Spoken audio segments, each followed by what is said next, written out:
ngasi numida wairam phong hiba tungan ba manipuri si phong singdigi maru oibe I pausing khongatcharaga manipur top channel gi maikedi mayam da share tawjagi ahanbada CIC kaksing da mi pai ba poknari mi yengsang bio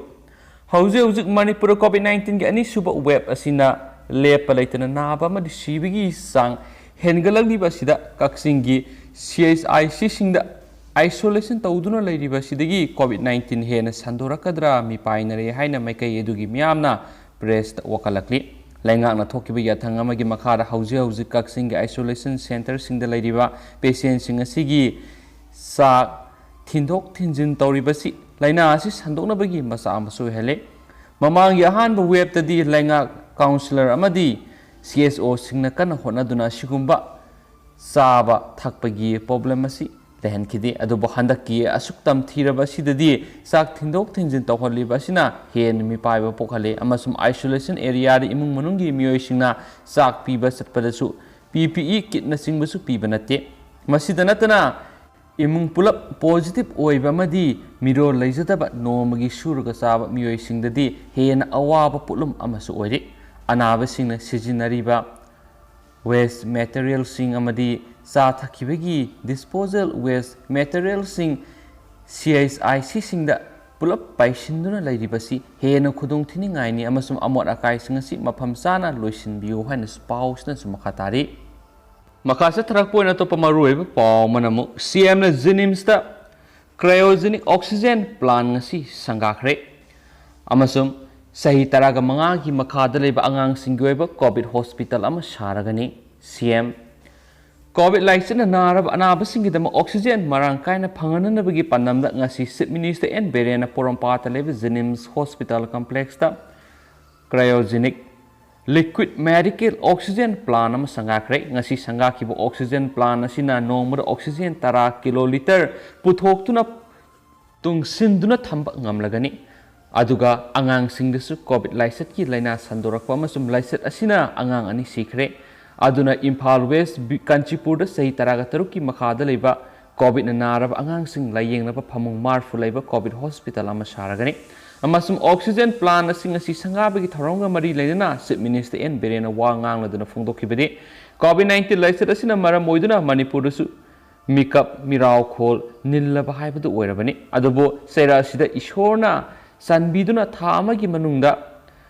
cryogenic oxygen plant ama ngasi lingkhat pangamle amasum numit tarani gi mamang na manipur gi MLA minister singna tumpham chafam khangdaba makai yumlo naba asam na singbigi oxygen puslakna ba yamna kana khona kibadu ngasidi oxygen phangdabigi awaba khara makai di kokungamlagani makata na Jenims ta atopo oxygen plant ani amasu lingkhanabagi thabak paikhalagani adugi mathau taba pochai sing laisile suhaki Chief Minister na makata hibedi nomada Jenims Hospital oxygen cylinder samri rom sijinai adobo hauzik oxygen plant asi function tawrabanina atopa hospital su oxygen phangan mangamlagani aduga RIMS Hospital su athubada oxygen cylinder lising ama puthokpa ngamba oxygen plant lingkhatna ba honaragani loinana hauzik oxygen cylinder lising mari rom stock tawduna thamba ngamlagani masida natana oxygen concentrator lising anisu stock tawduna laire su haiki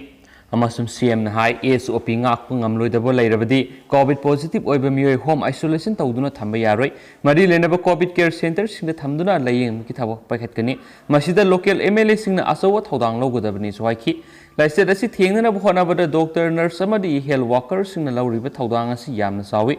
Dr. Mina Uba Anisuba Ishorni, Makoina PPE Uptuna Awaba Kya Kangduna COVID Naraba Mui Simbu Laying Wiki Tabak Sataribani, Maduna Dr. Nursamadi Health Workers and Puning Hantanaba Tabak Tobigano, Makogi Puning Togat Pigadabani, Lyset Asi Tangana Honabada Baraki Prime Minister Narendra Modi, Union Home Minister Ami Samadi, Union Health Minister na Lauriba Taudang Siam Sawi, Makoina Manipur Gidamak Lyset Asi Tangana Honabada Asangba, Ana Laying Polam Sing Matam Sana Tarakun Honari, Maduna, Center Gilusing Busing and Lauriba Singtani, or ever Taudang Singasi Kak Kauridabani. Aduna discipline labor society ama oiduna lyset asi thengna ba hotna na basu Chief Minister na appeal tawkhe atopa paw manamo covid positive oiraba miyoi digi virus asi nungsita phut humphu phawbagi manungda laina sandokpa ngambagi sang wangna lei Covid virus असी नुंगसित संदोरकपन मरम ओइदुना मिपुम खुदिमकना mask थादोक्तबा ताई अमसुम virus असी Covid positive ओइबा मियोय अमना लैरिबा मफम अदुदगी नुंगसित foot हुमफु फाव यामना लाइना संदोकप ngambagi sang wangna lei aduna mipum खुदिमकना वायरस असी संगदनबा मास्क थादोक्तबा ताई हाइना लमदमसिगी ममिंग लेरबा सीनियर डॉक्टर अमाना पाउक्सी असिगु वरी सनबा मतमना फोंदोरकली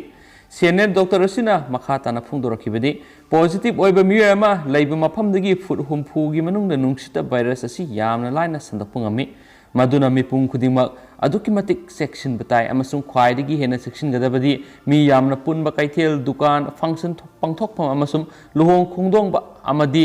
सोराना सिंगबा पांगथोकमा मसिनी अदुगा मरु ओइना हॉस्पिटल की ओपीटी काउंटर सिंगदसु लैना असि संदोरप याबिगी ओइथोकप यामना साउना लैसु हाइदि सीनियर डॉक्टर असिना फोंदोरपगी मतुंग इनदे हौजुक फावबा कोविड लैना असि फहनबा ngambagi हिदाक लैत्रि अंडर ट्रायल द हिदाक खरदि पुथोकले अदुबा हौजुकमकी ओइना मार्केट ता थादोरक्त्रि लैना असि लयेंगबदा ख्वाइदगी फबनि हाइबा इंजेक्शन खरा पुथोकले इंजेक्शन सिंगी मनुंगदा मोनोक्लोनल एंटीबॉडी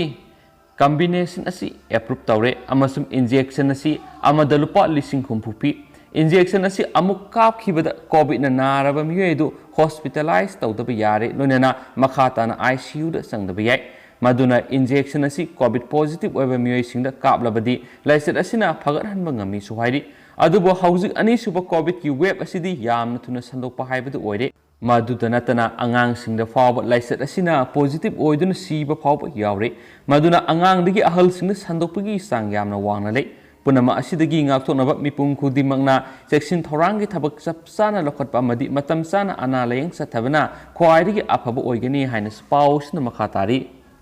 अतोपा पाव अमनमु सखंगदबसिंगना नोंमै round अहुम कापसिलमले ngarang numidang pung 10 rom taba matamna more ward number 2 da leiba BJP AST Morsa Manipur gi vice president oina thaupuri ba gamlet khongsai gi yum gi building da sakangdabasingna miyoi khrana nongmai round ahum lom kapsin dun attack sa tharam le hari sakangdabasingna kapsilaki ba nongmai duna building adugi main gate amadi gate mayara khamduna thamba engine panma gari masa ma da nongmai maru amamam panki building adugi second floor amadi third floor gi thongnau gi Mingsel Singh अकाया थोई थोकी सुहाइदी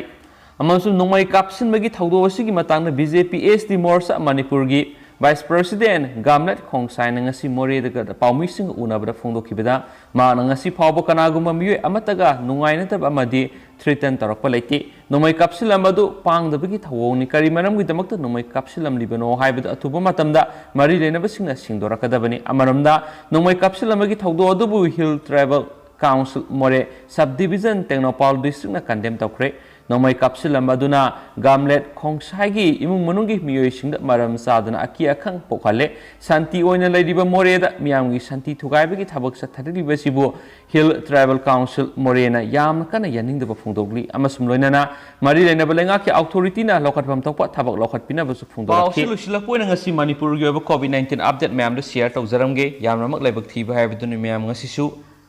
मियोय सात्रेट का कुंथ्राग निथोय हौखिबा पुंग कुनग मरि एसिदा Manipur COVID-19 positive ओहनख्रे हाइरिबा मियोय सात्रेट का कुंथ्राग निथोय एसि बिष्णुपुरदगी हुमद्रागा हुमदोय संडेलदगी मरि सुसामपुरदगी हुमफुगा निथोय इम्फाल ईस्टदगी सामगा हुमद्रा इम्फाल वेस्टदगी सनिगा तरागा हुमदोय जरिबमदगी अहुम कक्सिंगदगी हुमफुगा मरि कांगपोकपीदगी तरागा मपन नोनेदगी अहुम फेरजोलदगी तरुक सेनापतिदगी मंगा तमेंगलोंदगी तरुक टेक्नोपालदगी अमा थौबालदगी मार्फुगो हुमदय उखुलदगी कुन्नी सुहाइरी अदु अपुनबा मियोय सत्रेट का कुंथ्रागा निथोयसी हौकिबा पुंग कुनगा मरिसिदा मणिपुर COVID-19 पॉजिटिव ओहनख्रे हाइरिबा पुंगफम असिदा मणिपुर यामनबा मियोय हाइबदि बिष्णुपुरदगी मियोय अनि इम्फाल ईस्टदगी मियोय मरि इम्फाल वेस्टदगी मियोय मरि अमसुम थौबालदगी मियोय अमा उखुलदगी मियोय अमा अपुनबा मियोय तरागा हुमदोय हौकिबा पुंग कुनगा मरिसिदा मणिपुर COVID-19 पॉजिटिव ओइदुना लैखिद्रे हाइरिबा मियोय तरा हुमदोय सि थारगा अपुन मोयना हौजुक फावबा मणिपुर COVID-19 पॉजिटिव ओइदुना लैखिद्राबा मियोय सिंगसि सत्रेट का हुमफु मथोय सुरे हाइनसु COVID-19 अपडेट सिना मखाताना बिरकली दु म्या हौजुक ओनदि मता असल लुसिनजरगे पथोकसगिब्र सोखिबा लानखिबा क्या यावसु म्या मंगा पिगनि अनोब इपाउसिंग